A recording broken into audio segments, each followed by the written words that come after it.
Hai, Assalamualaikum. Saya Dr. Hajah Azraida Syahadan, pakar kepimpinan diri, keluarga dan organisasi. Sejak kebelakangan ni kita lihat peningkatan yang sangat ketara dalam kes kadar bunuh diri serta penyakit mental di kalangan rakyat Malaysia, especially selepas berlakunya COVID-19 ini.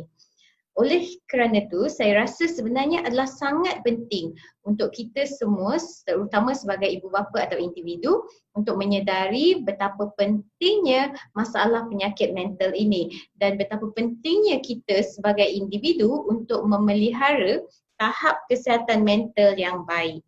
Ramai individu di luar sana yang sebenarnya mungkin tidak mempunyai pengetahuan bahawa bila kita menyebut mengenai kesihatan, ianya tidak tertumpu kepada kesihatan fizikal sahaja, tetapi ia memberi tumpuan kepada kesihatan mental kita, kesihatan otak kita, kesihatan minda kita.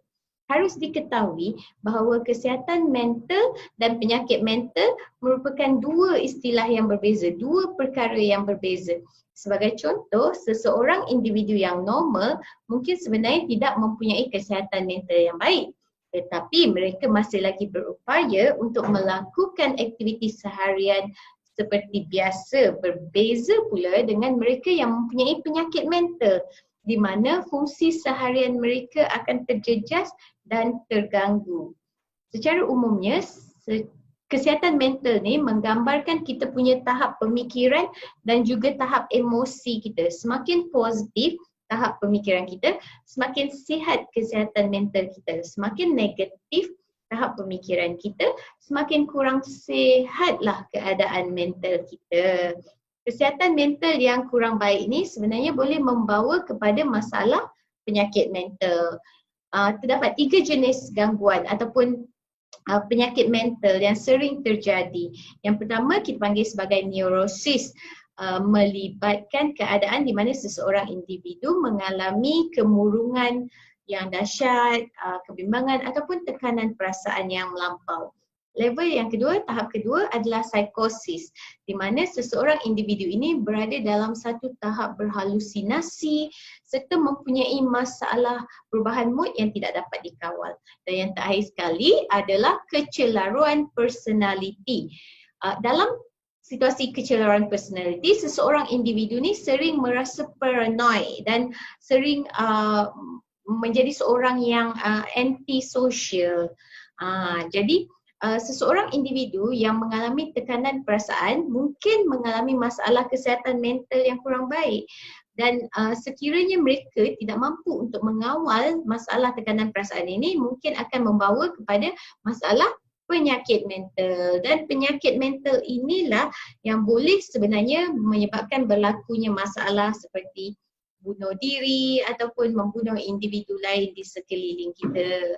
Okey, sebenarnya tak ada rawatan spesifik untuk masalah kesihatan mental ini, tetapi kita mampu untuk melakukan langkah-langkah pencegahan bagi memastikan mental kita berada dalam keadaan yang sihat.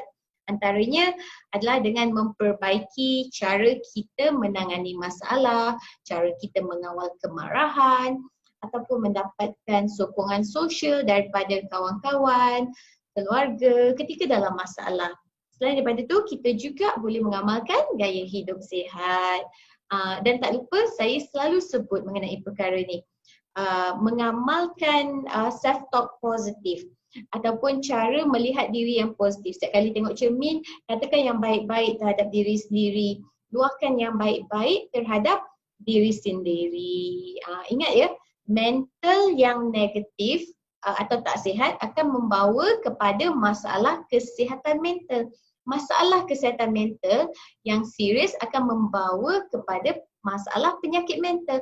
Penyakit mental yang tidak dapat dikawal akan mendatangkan mudarat kepada diri sendiri dan juga kepada individu lain. Seperti contoh yang saya bagi tadilah, masalah bunuh diri atau bunuh individu lain. Okey, semoga kita semua mampu untuk menjaga kesihatan fizikal dan mental kita dalam keadaan yang optimum dan sihat. Jangan lupa follow Azu Syahadan di Facebook. Sebab saya suka kongsi info-info info kesihatan ni kan. InsyaAllah semoga menjadi ilmu yang bermanfaat untuk dikongsi bersama. Rapi Minda, positifkan diri anda. Assalamualaikum.